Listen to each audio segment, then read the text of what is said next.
Today we have with us Professor Udayan Mishra, the noted writer who was born and brought up in Northeast, and we would like to know from him about Northeast. Welcome to the show, Professor Mishra. Thank you. So what's your understanding of Northeast and its people, its culture? You see, there are two ways of looking at the problem. One is if you see Northeast as a collective entity, I think it's wrong. Because I have always referred to it as an elusive construct. That is, basically when you take it as an umbrella connotation, lump in all the different states together, they're very diverse from different ways, not only in language and in dress or in food or in culture, historically, but they are very diverse also as far as state formation is concerned. Languages are concerned. So when you come to Assam or Manipur or partly Meghalaya, you find that state formation is very old. In the case of Assam, it stretches back to centuries. So the development of the written script, the growth of history, recorded history, which is very different. So culturally, if you take the Brahmaputra Valley or even the Barak Valley now, then you see there was long interaction with the rest of the Indian subcontinent. Centuries old interaction, cultural and otherwise, though it was never part either of the Mughal Empire or of any of the empires. But if you take up the hill areas, which were made part of Assam, undivided Assam, the situation was quite different. And you find that the diversity also takes you to different complexities. So if administratively you think that it's one unit, or politically if you want to make it one unit, the decisions that would be taken would invariably go wrong because it is too diverse culturally. It's in no way, one unit. It is not one unit. It's very, very different. Even Mizoram or Nagaland, if you even talk of the hill tribes, there are a lot of differences. And not to speak of Assam, which is primarily made up of the Brahmaputra Valley and the Karbi Anglong Hills now. So it's a world of difference. But we have some commonalities. Mm-hmm. Geography has made those commonalities. And quite often history is shaped by geography. So after partition, if you just think of the map, before partition it was, if you see, it's a stretching of the Indo-Gangetic plain moving into the Brahmaputra plain, right across East Bengal, right? But after partition, suddenly this is cut. And you become a borderland, you become a say, sort of a frontier land, the entire area. So most of your boundaries are with foreign countries. Just around 5% is with India. And you're suddenly landlocked. Assam, for instance, as an entry point to the northeast, was never landlocked. It was always open to Calcutta through the Gangetic Plain. But then suddenly you become landlocked, and then the problem starts, I feel. That so many other things happen, the whole idea of being very separate, the idea of being persecuted, a lot of other things come up. And most important, the government of India's policies also became dictated by geography. Because if you go back to the 1960s, to the first major movement that took place in Assam, it was in 1957. That was the first, what you would call a popular movement, in the valley mainly. And that was not for autonomy or for secession, it was for economic growth, it was for a refinery. The demand was that we want to get a refinery to refine our own crude.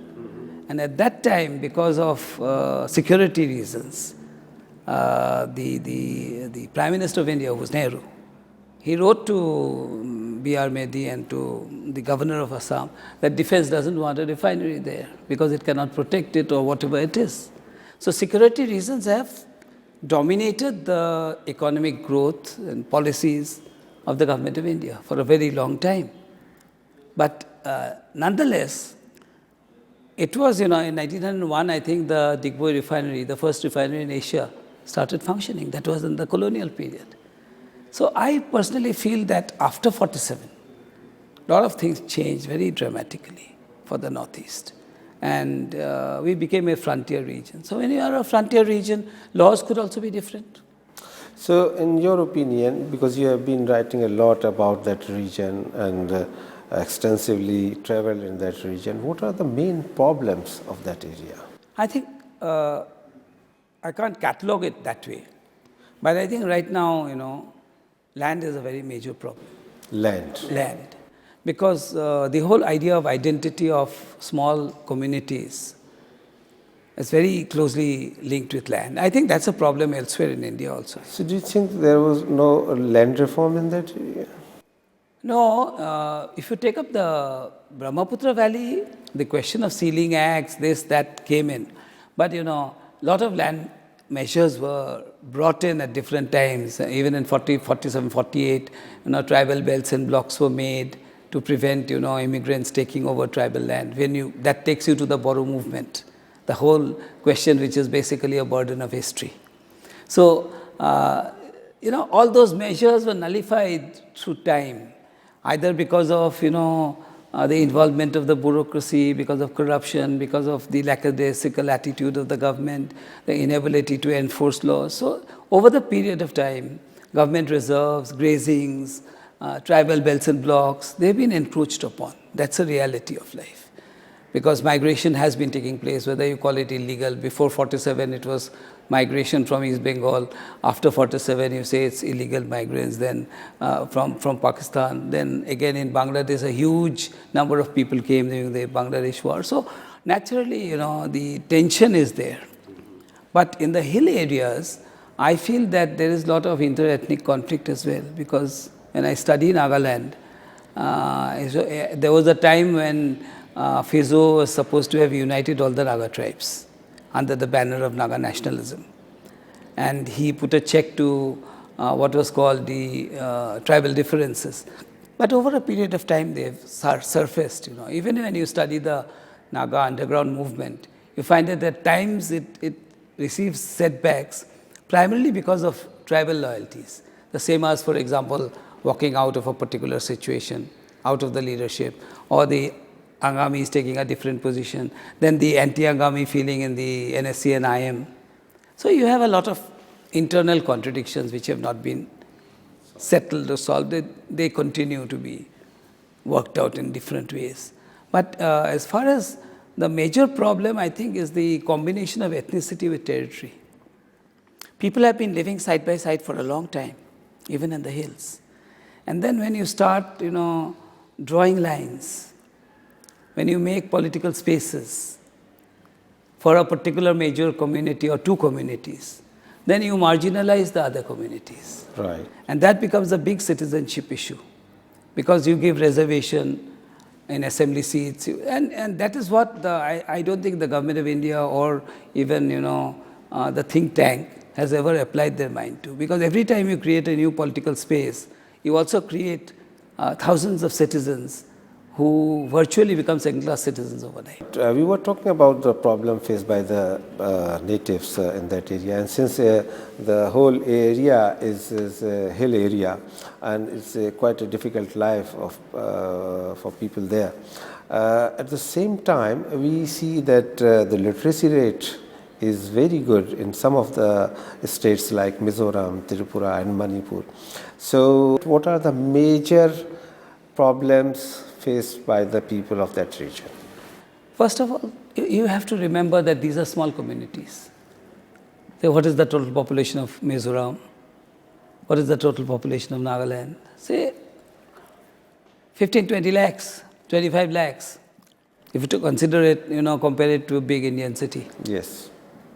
And now, when you take up the history, naturally, literacy rates are high because there was a lot of Christian missionary activities there, and schools were quite good. But even in early times in Nagaland, when Christian proselytization started, they never encouraged beyond the metric standard. Okay. They wanted people mainly to preach and understand. It was never, it's a myth that, higher education was there. Higher education was not there, but literacy was there. And that is true also with whatever happened in Mizoram and other places.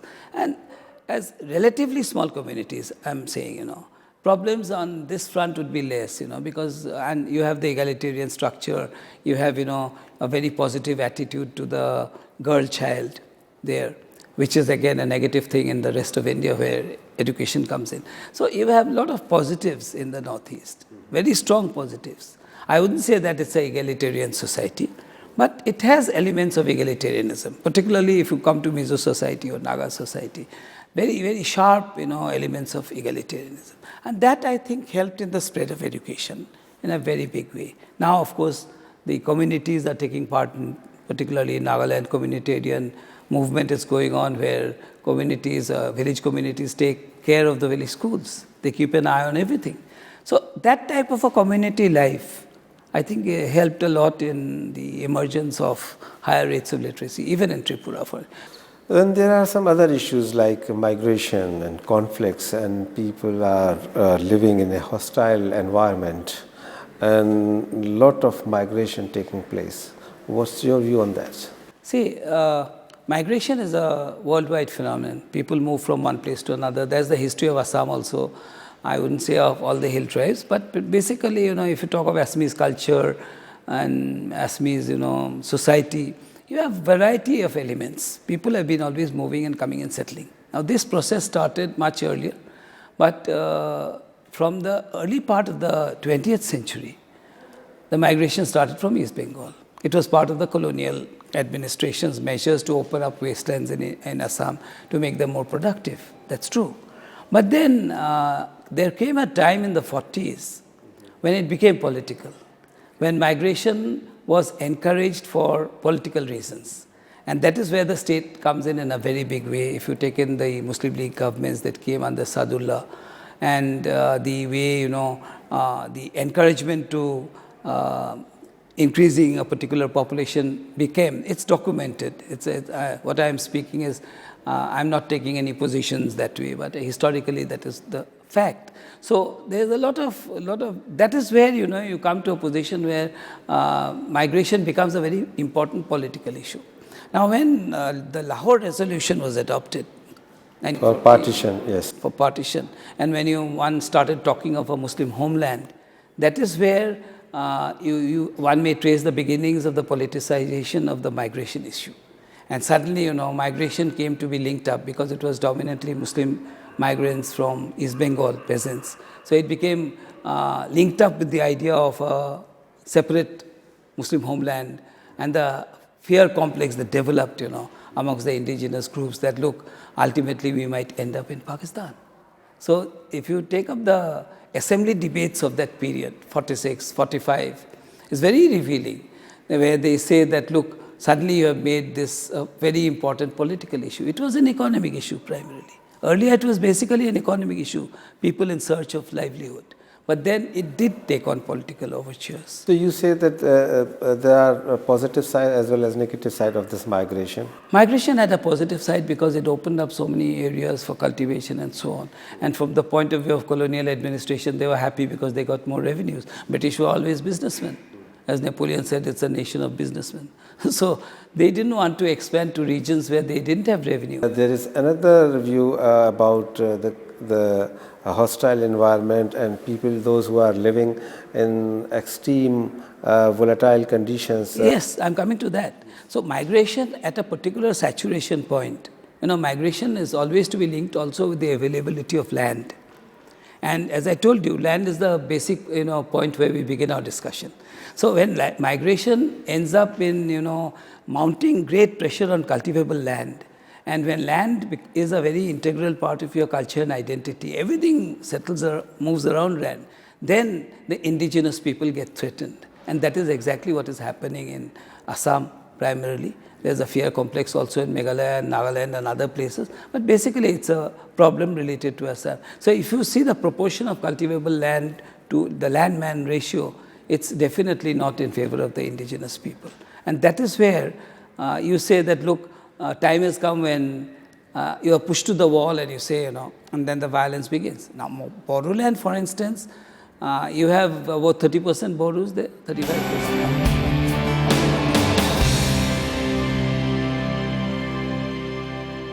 Bodoland problem yes. is a very current issue, and these days a lot of violence is going on because of this issue. So, what is your understanding of this problem? I have referred to this as the burden of history in many ways. It's a very, very tragic situation because, earlier when you take up the Plains tribes of Assam, they never had land documents. Even amongst the Assamese, the term was squatting. You squat here, you squat there, you take land. then you leave the land fallow for 2 years, you go back, because there's availability of land. And naturally more so for the tribal people, because they practice jhum cultivation even in the plains. So there's where slash and burn is there. So you don't have land documents. And as a result, in the process of migration, the whole, if you go into the history of litigation, particularly in districts like Nagaland, you find major litigants are the East Bengal migrants. They are accustomed to land papers. They are accustomed to buying land, which was not the practice amongst the tribes. And you include the Boros, the huge section of Boros. So there have been different measures by the government, as I told you, from the 1940s, even earlier, where they wanted the line system. Now the British had introduced it, that you allow the immigrants only up to a point in a village. You separate them from the indigenous people, both the Assamese and the tribals. But the line system became a bone of contention for the immigrants. And from the 45 onwards, there was a huge movement in Assam led by Maulana Bhasani and others, when they said that the line system should be totally abolished. And Sadullah, who himself was pro-immigrant in many ways, he went to the extent of comparing the situation with Palestine. He says, if you go on doing this, it will backfire. And I think history has backfired now, because the Boros feel that, territorially they are a minority. So do you see any end to it in the Khokrapar region and also? Right now, violence has become a recurrent motive in Assam, particularly in borderland, because it's related to the whole question of, securing land, which is again not possible for the Boros, And the non-Boro people have organized themselves quite well. The immigrant Muslims, the Assamese, the huge number of Nepali people. So it's not just, immigrant Muslim versus Boro problem. It's a much more complicated problem. And because of the militancy that has come in, shoot and run has become very common, just to terrorize or to push people out. But in many of these areas, these are occupants in forest villages. The recent violence which took place between the Boros and the Adivasis, very unfortunate. But these are both segments were illegal occupants, you might say, or occupants of forest villages. So it's as I said, it's a very bitter struggle for land and also demography, because every individual has a vote. Would you like to shed some light on this complexities of Assamia Muslims? Oh yes. Assamia Muslims, today also there was a paper, I suppose, which was presented. I've also written a bit on this issue. Indigenous Assamese Muslims are culturally, everyone is agreed, are culturally very different from the immigrant Bengali Muslims. And till recent times, even, marriages never took place. Culturally, they were very, very different. They were very much closer to the Assamese Hindu, the indigenous Assamese Muslim. You go back to the Mughal times or pre-Mughal times, how, different waves of invasion from Bengal, and then, people settling, taking to occupations, entering the Ahom army, becoming even, very senior officials in the Ahom army. And the titles, the surnames that were given, like Saikya, Hazarika, these were common titles both for Hindus and Muslims. Saikya means one who controls 100, as you know. Hazarika, 1,000 sepoys, so 1,000 soldiers. So many of this happened during the Mughal period, that is 1228 to 1826. This trend is also there in Punjab and in some part of the Uttar Pradesh also. I don't want to use the word assimilation, but a lot of degree of cultural oneness that emerged over the time. There were a lot of geographical factors, distance from homeland, a lot of other factors contributed. They were small in number. About their social backwardness, because the Sachcha Committee report has said that Assam constitutes the largest Muslim population, more than 30%. And they are not in good shape. Now, if you take it as a group, if you take all Muslims in Assam as a group, definitely they would be much down the social ladder from the Human Development Index, whether you take health, education, and population, maternal health, everything, But when you take the Assamese indigenous Muslims, they are a small population. I think the figures would definitely, if they are enumerated separately, it will be definitely different. Because in census, naturally they will enter as Muslims. But their problem is, as even today it was discussed in the morning, that they want a separate ethnic identity of their own as Assamese indigenous Muslims. They call themselves Goria actually, because originally they came from the region of Gaur in Bengal. So Assamese Muslims are generally referred to as Goria, and then you have the Mauryas and the Desis, which are also called Desi Muslims. Which means native or what? Desi actually means they are Gwalpari region, natives I should say, I think so. But their language is slightly different. But these Muslims, particularly the Assamese Muslims who are called Goria Mauryas, they have had their own organization now. And they say that their identity is threatened from two different things. One is, the immigrant Muslim identity, and the other one is world Muslim identity, the broader international identity. But at the same time, there's a small problem. Over the years, the immigrant Muslims, a large section of immigrant Muslims have been returning Assamese as their mother tongue. And they have been accepted as the No-Khomya or as Assamese people. So they are one of the major planks of Assamese nationalism now. So what do you do with this now? Now when the Boros are fighting against the Muslims, what is the Assamese position? It's a very difficult position because if a large chunk of your own population are immigrant Muslims turned Assamese, yes, whom do you stand by? That is a big dilemma. Professor Mishra, in the beginning you were talking about that whole of the Northeast is surrounded by many other countries and very little to the mainland, to the India. What kind of problems are people facing because of this factor? You mean internationally? Yes. I think the greater factor is about opening up the Northeast to the rest of India. You have better communications because even after 47, for 1 year, I think 1.5 years, there was no link with India. The railway line was also disrupted. So I feel that the Brahmaputra should be opened up. There should be greater trade with Bangladesh and that realization is gradually coming. But trade again is between people. So people's perceptions are very important even when you want to encourage trade. So even today, the average person from Bangladesh is seen as not too friendly as far as the Assamese and others are concerned. Even you can take an entire hill region. So they see him as a sort of, or her as a sort of obstacle, despite the fact that a lot of the economic growth is dependent on migrants. That is also a fact. So trade naturally is good, but people's perceptions must also be made to change. That is one thing. When you talk of China, I don't think there is any major problem. But in Arunachal, we are having a problem. Arunachal, there is a problem. I think the problem rests more with Delhi than with Arunachal. That's what I feel. I think as far as the Arunachali people are concerned, I think they are quite settled with India. There shouldn't be any problem. And whatever little bit I've read about China also, my perception of China is, I don't think, they are particularly interested in furthering territorial claims, excepting for negotiation purposes. Because even in 1962, yes, the unilateral ceasefire still remains unexplained.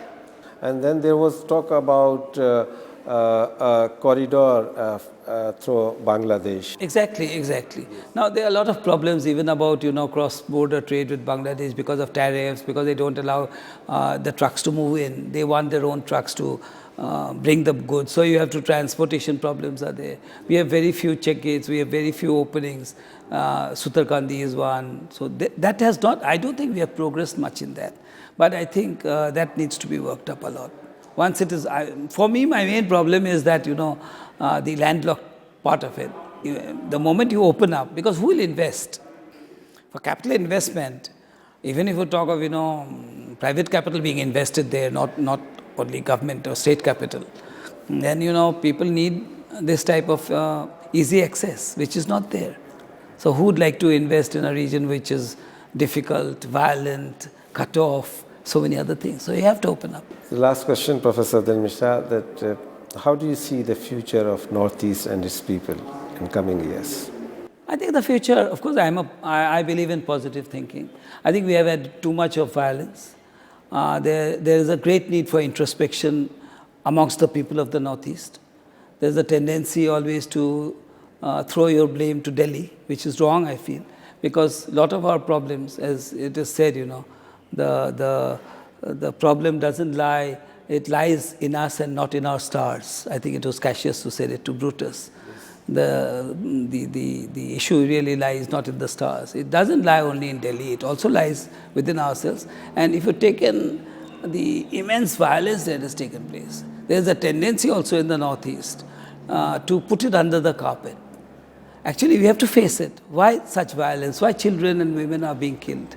Why did you have so much of violence during the Naga Kuki violence that took place? Why is so much of violence also in Delhi, for instance? Why so much of violence now, recurrent violence from the 90s in Bodoland, which government has not been able to prevent, civil society has not been able to prevent. So these are issues, as I said, citizenship rights, political spaces, ethnic homelands.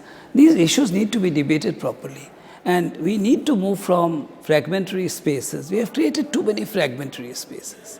So from fragmentary space, we need to move to an inclusive space where, the question is not only of the outsider, not only of inner line permits, not only of, keeping someone out.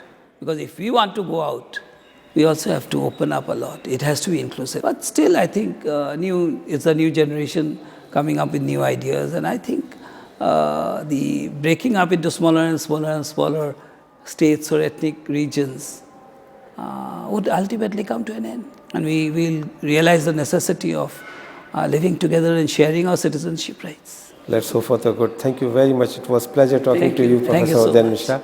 So it was Professor Udayan Mishra, the noted writer and educationist from Northeast.